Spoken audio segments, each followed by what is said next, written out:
Hello, Debbie. Hi. That was a tune written and played by David Fathead Newman. And David was a saxophonist who had worked extensively with Ray Charles many, many years. And later on in life, he moved out to Mount Tremper, which is maybe about 60, Yeah. 70 miles from North of it. where we are right now. And unfortunately, he died, about 15 years ago, but he left a great legacy. Awesome. Yes, and So, that was one of his compositions. Thank It's you for called sharing. it's called Hard Times. Wow. Beautiful. Nice way to open. Yes. So this is Larry Ravdin. Hello. And would you mind airing if I aired this on Hippie Stories on YouTube? Oh, please feel free. At my Thank age, you. I can use all the publicity I can get. Well- yeah. Larry, where do we even start with you? I mean, you know, this is called Hippie Stories. To me, Yeah. you are, you know what the music is all about, the love, the Yeah. peace. Yeah. You've lived a life, still playing, still on top of your game. Hopefully so. You're Yeah. local here from Liberty, but you traveled all over the Yes. world. Well, actually, my beginnings were in Newark, New Jersey, in the 1940s and 1950s, and that's where I was schooled, and that's where I got my early playing experience. I started out at age 10 in 5th grade, and by the time I got into high school, it was a predominantly African-American high school, and I was in the stage band, the dance band from day one, and the youngsters were wonderful improvisers. So I had many positive influences around me during that day. What was the high school? The high school was Southside High School. The building was built somewhere in the 1920s, and what they did in subsequent years in the 1970s, they tore down the whole block of apartment houses and added, different sections, and it's now named in honor of, in memory of Malcolm X. It's called Shabazz, and I'm a 1958 graduate of Southside. Do you remember any of your music instructors by any chance? Oh, sure, absolutely. Who could you name some? My first one in 5th grade in Bergen Street School was a man by the name of Paul Ziering, whose son is an actor. He was on Beverly Hills 90210, and he's done the Sharknado films and all that. And then my first private teacher was a veteran of the big bands. His name was Al Sinerkia, and he came out of the bands of, Vaughn Monroe, Glenn Gray Casaloma, Tommy and Jimmy Dorsey. So I was taught well right from the beginning. After I finished the preliminary scales and all that, we started playing classical violin duets transcribed for saxophone. And then by the time I got into high school, I got into my swing studies, and from there on I was in the jazz bands. And I came up here in the 1960s. I was a young man. I think my first show band experience was at the Pines in 1964. And the first celebrity performer I ever worked with was a popular singer by the name of Vic Damone. And it all started from there. And in 1966, I became a permanent resident up here. I was working at Grosinger's. And then in 1967... That's the year I was born, 66, by the way. That's, So when you were It's a good year. starting Grosinger's, I was yeah. just coming into the world. Yeah. Well, we all start somewhere. So, we all start somewhere. I didn't mean to interrupt you. Go ahead. No, So that's you were okay. at Grosinger's? Yeah, and then in 67, I was introduced to Marty Beck at the Concord, and they were in need of a saxophone player in the band, and I was on that job from 67 until 1998 when they closed. And in 1993, I got a call from a friend who had gotten a call from an office in New York, and they needed a saxophone player for a Holland America line ship, the old Rotterdam. And I went out there, and through different circumstances, I can't go into it, but I remained, I did 20 winters away. So I did international travel for the better of 20 All years. over the world, you All said. over the world, You've been yes. to so Yeah, many. Yeah, different cultures. You shared a story with me about one of the places about you related it to music. I forget what it was. Do you Well, I remember story? Buenos Aires. Buenos Aires. Yeah, very well. At night I used to go to the tango shows. Tango, yes. Yeah, and they were absolutely wonderful. I love the music. And we were once in St. Petersburg, Russia, and I took an excursion to the Yusupov Palace. The Yusupov family in the early 1900s, they were financial advisors to the Tsar, and they had this, it looked like an industrial building, but inside it was opulent, and they had a concert, they had the Balalaika Orchestra, plus they had a 33-piece chamber orchestra, so they played some wonderful music. So, and also two of my trips to Africa. You know, I was in Benin, I was in Ghana, I was in Senegal, and I heard a lot of the native music there. It was wonderful. Wow. Yeah, it was the completion of my incomplete education. I didn't finish college, but I went out there in the world, and luckily for me, later The on, College of Living. Yeah. The living college, the real Yeah, world. luckily- Which is, to me, the real yeah, college. it came to me, and I appreciated it. I really did. Yes, like in the Far East, you know, in Hong Kong at that time, I used to be able to go to the night market, and they had the Chinese opera, the Peking opera, and when we were in Shanghai, they brought on talented youngsters that did their acrobatics and did their music shows. And when I was in Indonesia, we heard the gamelan music, which is native to Indonesia, and it was all a wonderful Amazing. experience. Yeah, and I played in clubs when we were in Hong Kong. I had the evening free. We did the day's work before 9 o'clock, and after 9 p.m. I was free to go out. And I used to go to it was called Ned Kelly's Pub in Hong Kong, and it was an international crowd. It was like an 8-piece band, and the musicians were all Filipinos. They were all retired cruise ship musicians, and we used to play the night away in Hong Kong. It How was wonderful. amazing. It sounds like a dream, honestly, Yeah, listening to this. It's like anyone would want to just jump in your shoes and Yeah. live that life. I was fortunate, but as I said before, I had to overcome a lot of things. You know, there are a lot of people that were mess ups out there, and Yeah. I kept straightforward because of my musical skills and my attitude.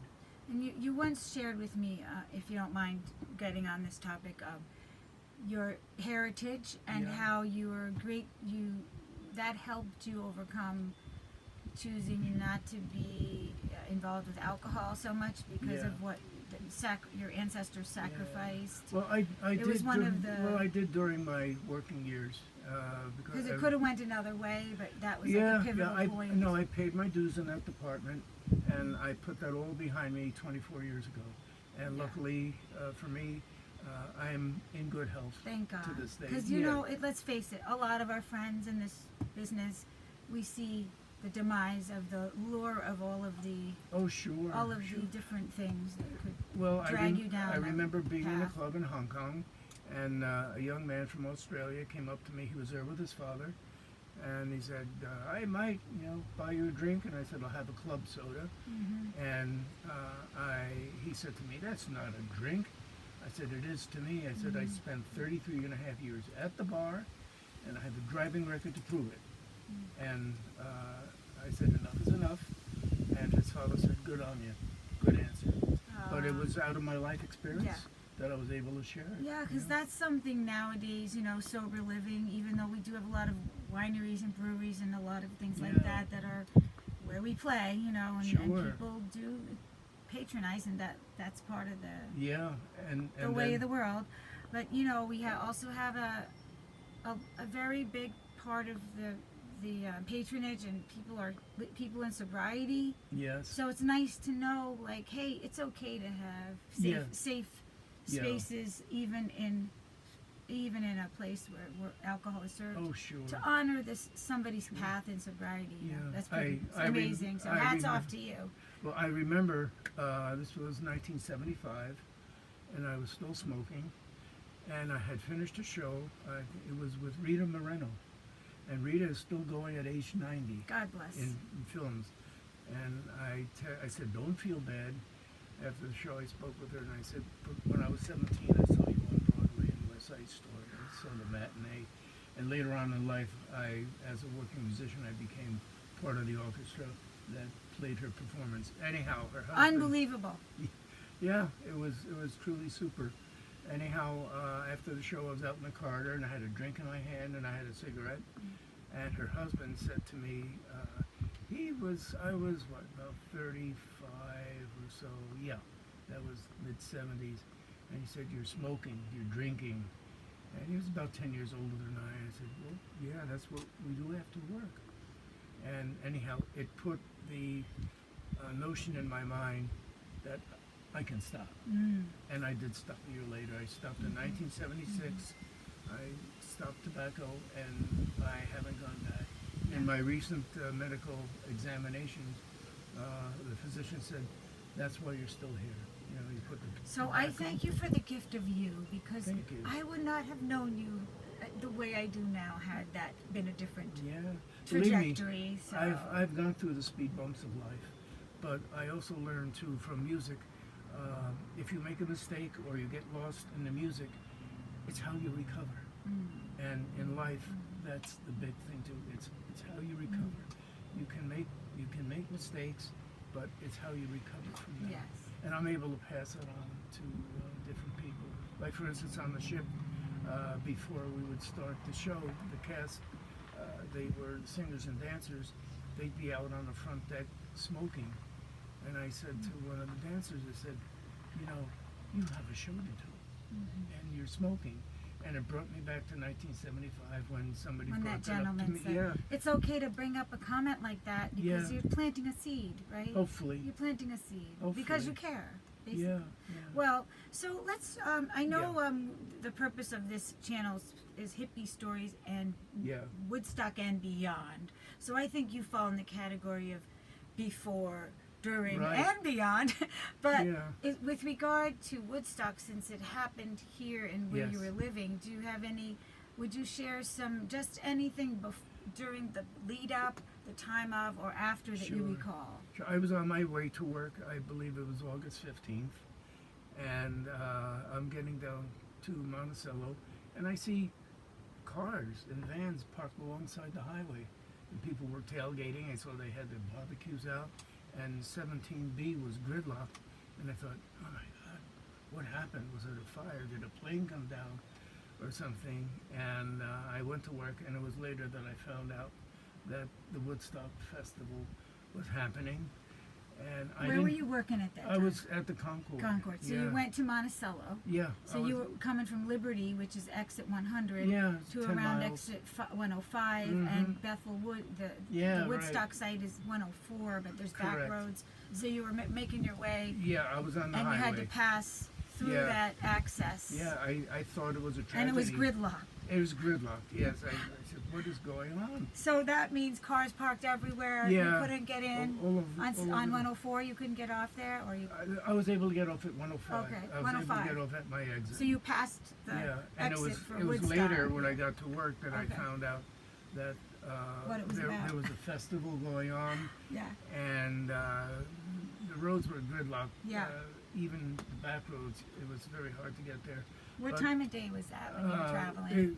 It was evening. Evening. So Yeah, the evening of the 15th Yeah, was yeah, it was like full swing of the first day. 6 or 7 o'clock that I Wow. was going down, Wow. and I saw the crowds. And as a matter of fact, there were some backstage techs at the Concord that were working at the Woodstock site, putting up the stages, Yeah, building that. and putting up the sound. So I got a lot of the information from them, Wow. and also to a local motel. It's now a Days Inn, Yeah. but in those days it was a Holiday Inn, and That was in Liberty? in Liberty, yeah. Days Inn. Yeah. Oh. And it was near where the Liberty Diner is. Yeah. It was right down the Yeah. road. And a lot of the performers at Woodstock were Spent living there. there. Yeah, helicopters were coming in and out. taking people to their performances Yeah. and all that, bringing them back. So someone had to drive them there because I wonder who the drivers were. Yeah. Curious about that. Yeah, well, they had drivers, and they also had the air transportation. Yeah, I mean to the Days Inn. You know, To that picked Days them Inn. up from the helicopter. Yeah, how they got up drive there. them to the Days Yeah, Inn. I'm curious don't about know. that. But Anyway. years later, I had seen one of my colleagues at the Concord, a drummer by the name of Roy Markowitz, a very, very fine player. I saw him in a video, and he became affiliated with Janis Joplin. After, Cool. Yeah, I saw a video with him in the band with Janis Joplin. So it was nice. It was a nice vibe. Was it the Big Brother and the Holding or the second band she had? The jazz. I think it was the second second one, yeah. band. Yeah. Yeah. And also too, there was just a very nice vibe in the area. Mhm. I was 29 years old at the time, and the generation 5 to 10 years younger than I, they were the ones that were at the festival. Mostly, yeah. Yeah, and there were no problems there. There was no violence. I think one person lost her life because, An accidental. yeah, a tractor ran Track- over in They were under a in the tarp field. and weren't visible. Yeah. What time did your shift end from My the shift Concord? ended about 11:30, 12. At 12 night? Yeah. And yeah. then you drove home, or I drove home, yeah. how was it driving home? 17 was clear. Yeah. It was clear for the most part, but you still had people that were banked out Parked on that parked on exit the road. there. Hmm. And there were people in Liberty. I had a tailor at the time, Chris Scipione, may he rest in peace. Wonderful, wonderful man. And anyhow, he took in some of the young people, gave them sandwiches and gave them drinks, so that. Where was he living that he Thi- did? This was at Chestnut and Main Street in Liberty. In Liberty. Yeah. Chestnut and Main. Oh, right there. Okay. Yeah, you had people coming around. How and, about that? Yeah, It's amazing because Liberty is a bit of a distance yeah, from sure.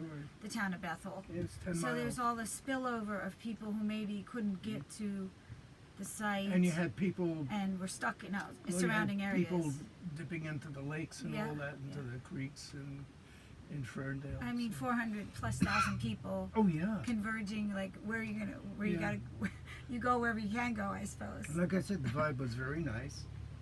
There was no trouble there. As a matter of fact, there's a man up here. His name is Myron Gattell.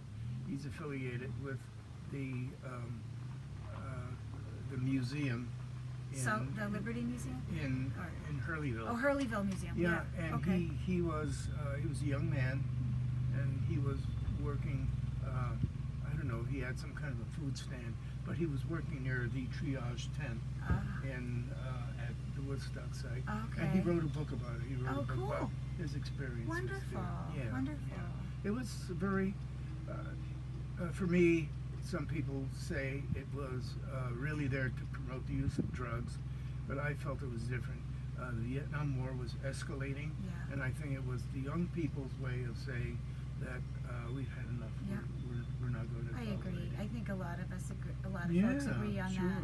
And as a matter of fact, in my adult life, about 15 years ago or so, I met men that were like 5 to 10 years younger than I that enlisted and served in Vietnam, and they felt that they were ready to come back intact and alive, and they just felt that their time was wasted there. So. Yeah. Yeah, look, I was born in 1940, so that Yeah. was wartime has always been a constant throughout my life. Yeah. My dad was born in 1907, Mm. and he was 7 years old in 1914 when World War I broke out in Europe, and he lived through that, Yeah. and he survived, and he came here 100 years ago. In 1923, he had uncles in America that brought him over, so he left Europe. Where did at he the come time. from? It was Russia when he was born, and it was incorporated into Latvia at the end of in 1918. After World War I was complete, and he was 16 when he came here, and he passed in 1993. So he had a good long life here. As a matter of fact, this instrument was my 40th birthday gift from my father. Oh. Yeah. He supported me. He supported my efforts, throughout my life. Wow. So I was very happy that I was able to repay him Wow. in the respect that he got a chance to see me play professionally at the hotel. He was a big fan of Shirley Bassey, and one time Ms. Bassey was at the hotel, and I did her show. I was part of the orchestra. We had a big orchestra, maybe about 25 pieces for her. And after the show, I had to play a set of dance music, and someone took my father backstage and introduced him to Shirley Bassey, and he was just thrilled to pieces. You know? Wow. So I was happy I was able to do that. Can I ask you a favor? Like, Sure. If I think it's here. Maybe it's not. No, it's not. I thought I had my ukulele. But Yeah. I was going to ask you to play just and something that's not, just an original sort of something, just for fun. Well, just in case so I wh- don't have to worry about any copyright. Yeah. Thing. Yeah. When. You feel like playing a little? Yeah, What when- key when- is good for you? when- I can go grab my instrument. We Yeah. can do. This is B flat. And, B flat's the best. Yeah. Okay. This is a Carlos Santana tune. It's Well, called- I can't really do any cover songs, so I Okay. just thought if we just did like a blues, a 12-bar blues in a key. That'd be fine. B So flat. B is flat. fine. I'm gonna grab. Just gotta quick. Give it an old tune-up, quick. Oh, this is on.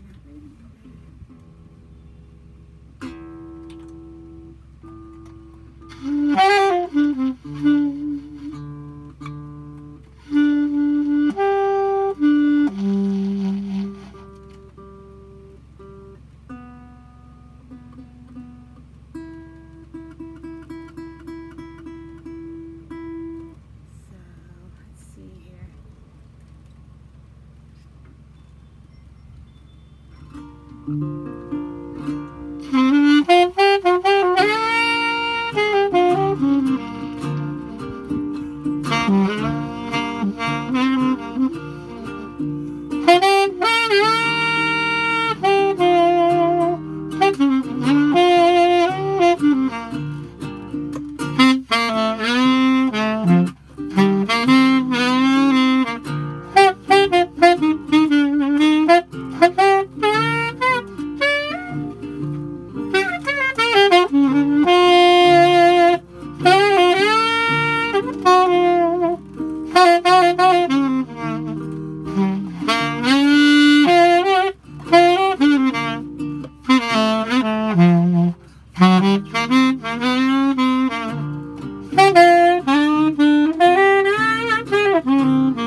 Was a good old man.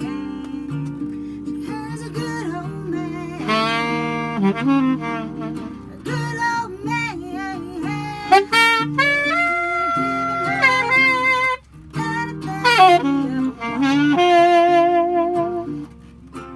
As best he can. Best he can. Best he can.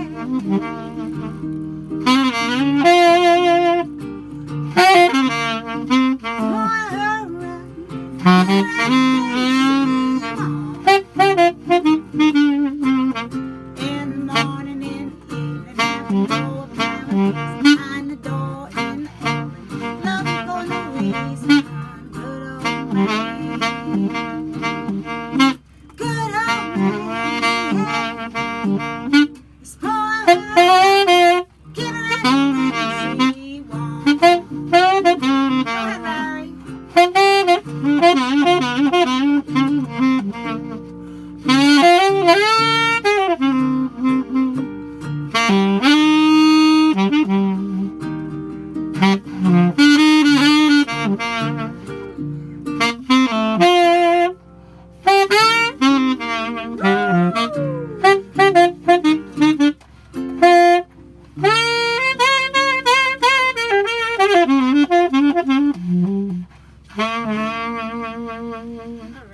Thank Okay. you. That was fun. Thank you. You're I very welcome. did a little vocals of an original That's nice. song that was in it. Yeah, I just was ad libbing That's something I good. wrote. So, but to a regular Wonderful. blues change. So, Good. Thank you. Good. You're very So, welcome. any other thoughts you'd like to share with folks? I mean, Well, you're playing now. Where are you playing now? Yeah, I'm playing out at a restaurant in Bethel, Yep. in Coneonga Lake, and I started Sorella's, out right? Sorella, Yeah. yes. And I started out with a guitar player many years ago. It was his gig, but he passed away. Al Defino, right? Al Defino, yeah. And once again, he was a professional in the business. In the 1970s, he spent a lot of time on the West Coast. He started working in the recording studios in California. And he was out on the road for a while with Sammy Davis Jr. and Dean Martin, you know, icons of entertainment of that era. Rosemary Clooney was another one that he worked with. And then he taught at the Berklee School of Music in Boston for, I don't know, about 20 years or so. And after that, he spent about 10 years in Europe, you know, just gigging. And here I am, past 80, You are still young. doing it. You are a young, spring-like soul, and you're still living the life. And Yeah. thank you so much for My pleasure. joining me today Thank for you Hippie Stories. And Thank you for asking. if you ever want to do another episode, let me know. Okay, absolutely. It's been All a right, pleasure. Thank you. Thank you, dear. Stay well. Mwah. I look forward to hearing you sooner than later. Okay.